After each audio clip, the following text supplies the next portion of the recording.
Bonjour, dans Au cœur de l'Europe ce soir, je vous présente une des nombreuses associations européennes basées à Strasbourg. Alors si vous êtes habitant de la Grande Île ou si vous vous y promenez de temps en temps, vous êtes probablement déjà passé devant sans le savoir. Il s'agit de la Fondation européenne de la science. Elle est ici depuis 1974. Quel est son rôle? Quelles sont ses missions? On vous propose toutes les réponses à ces questions.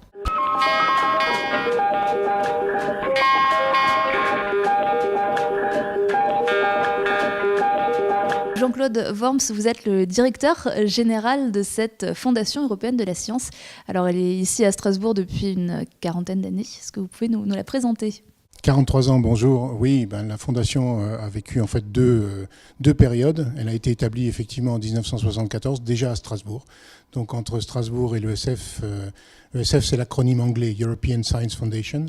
Et c'est une histoire de presque un demi-siècle, puisqu'on a été hébergé par la ville et maintenant par l'Eurométropole depuis tout ce temps-là. Vous l'avez dit, vous avez changé de mission récemment, on va y revenir dans quelques instants. Mais à l'origine, donc, cette fondation, quel était son rôle ? Alors, tout d'abord, on a été établi comme un regroupement en fait d'organismes qui finançaient la recherche en Europe, donc des conseils de recherche, des académies scientifiques, et qui nous donnaient des fonds pour qu'on redistribue ces fonds aux scientifiques dans le cadre de programmes de coopération transfrontalière. Ça, c'était la mission initiale qui a fonctionné jusqu'en 2010. Et en 2010, les organismes membres ont décidé de changer en quelque sorte leur fusil d'épaule et ont décidé que ces instruments et ce financement-là s'arrêteraient. Et c'est en suivi une période qui a duré en fait quand même pas loin de 5 ans, dans lesquelles la nouvelle mission, les nouveaux objectifs de l'ESF ont été redéfinis. Donc aujourd'hui, vous êtes une trentaine de personnes dans ce bâtiment. On va rencontrer quelques-uns de vos collaborateurs plus tard.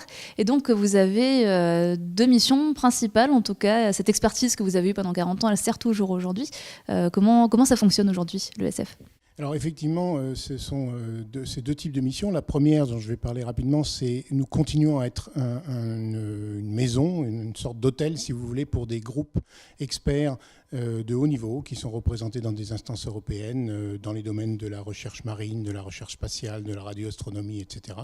Et la deuxième mission, peut-être la plus importante en termes d'ordre de grandeur, c'est le fait d'utiliser ce qu'on a appris. Vous l'avez dit il y a un instant, vous avez raison. Évaluer les meilleures recherches possibles, gérer les programmes de recherche. On applique cette expérience et cette expertise aujourd'hui pour livrer aux scientifiques et aux décideurs en matière scientifique, à leurs organisations, des services en matière d'évaluation de propositions scientifiques, d'évaluation de programmes, de gestion de programmes, de suivi de carrière des jeunes chercheurs, etc. Donc ça, dans toute l'Europe, ça se passe dans de nombreux pays. La zone, si vous voulez, d'influence des programmes qu'on nous confie, dont on nous confie l'évaluation, s'étend effectivement à toute l'Europe. Mais je dirais même notre base de données de chercheurs, qui se compte d'experts qu'on utilise pour ces évaluations, qui se compte en dizaines de milliers, eux sont des gens qu'on retrouve qui sont dans le monde entier. Et alors pourquoi en matière de science, c'est important d'avoir une dimension européenne ou une collaboration entre différents pays ? C'est une question qui est très importante à l'heure actuelle. Vous avez peut-être suivi les marches pour la science du 22 avril. Dans, je crois, plus de 500 villes dans le monde, des scientifiques se sont mobilisés pour réaffirmer le message que la science était quelque chose de global. La science ne peut pas fonctionner autrement que de manière globale. Elle ne peut pas travailler en isolation, elle ne peut pas travailler derrière des voiles.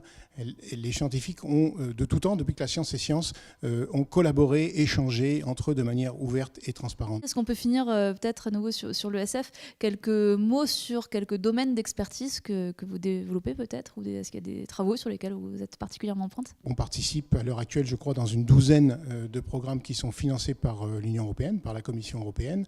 Il y en a deux que je voudrais mettre en avant et que mes collaborateurs vont vous présenter dans la suite de cette émission. L'un, c'est ce qu'on appelle le flagship en anglais, donc un programme un peu phare qui est financé par l'Union européenne à raison, je crois, d'1 milliard d'euros sur une dizaine d'années, qui s'appelle le projet Graphène. Le graphène, c'est ce matériau révolutionnaire, bidimensionnel, un petit peu comme une feuille à base d'atomes de carbone et qui est promis à toute une série d'applications. Un deuxième projet dont on parlera, c'est le projet Merrill, qui est l'établissement d'un répertoire en fait, de toutes les infrastructures de recherche, les endroits où les chercheurs vont et se servent de gros équipements de recherche en Europe. Donc c'est l'ESF qui coordonne ce projet-là. Et puis un projet peut-être plus près de chez nous, plus près de votre chaîne aussi, que je vais dénominer par le vocable Grand Est, qui est en fait la région qui finance un certain nombre de projets de recherche de jeunes chercheurs et qu'on est amené à évaluer pour la région.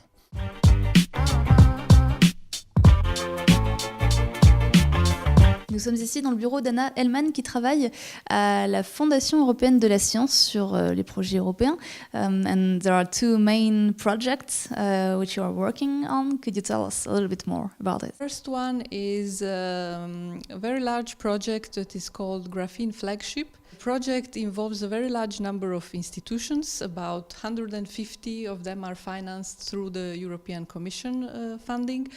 And about 70 additional organizations throughout Europe are also involved. And these are financed by national funding agencies and also by the private sector. So our role in this project is to provide the interface between these two parts. The other project is called MERIL.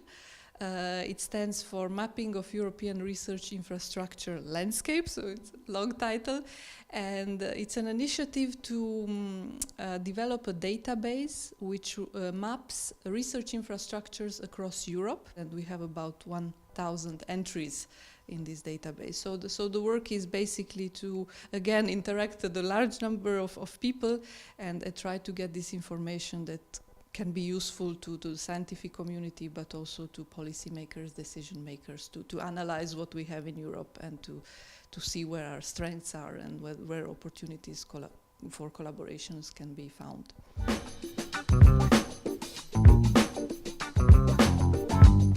Dans Fondation européenne de la science, il y a Europe, mais il y a aussi des travaux qui sont menés au niveau plus régional, dans le Grand Est, justement. Et c'est entre autres vous qui vous occupez de ça. Donc c'est l'évaluation de projets. Alors si vous pouvez un petit peu me présenter plus comment ça fonctionne, ce travail. Alors, au début du printemps, la région a lancé un appel d'offres pour l'évaluation de projets doctoraux. Ils recherchaient un prestataire. Nous avons répondu à cet appel d'offres et on a décroché le marché. 181 projets ont été déposés. Ils couvrent un peu tous les domaines scientifiques.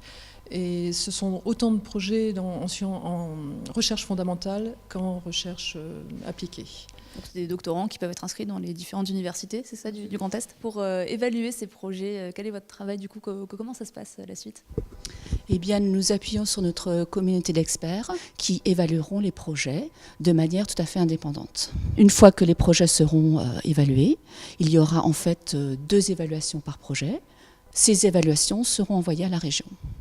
Et ensuite, c'est les élus du conseil régional qui prendront les décisions de financement.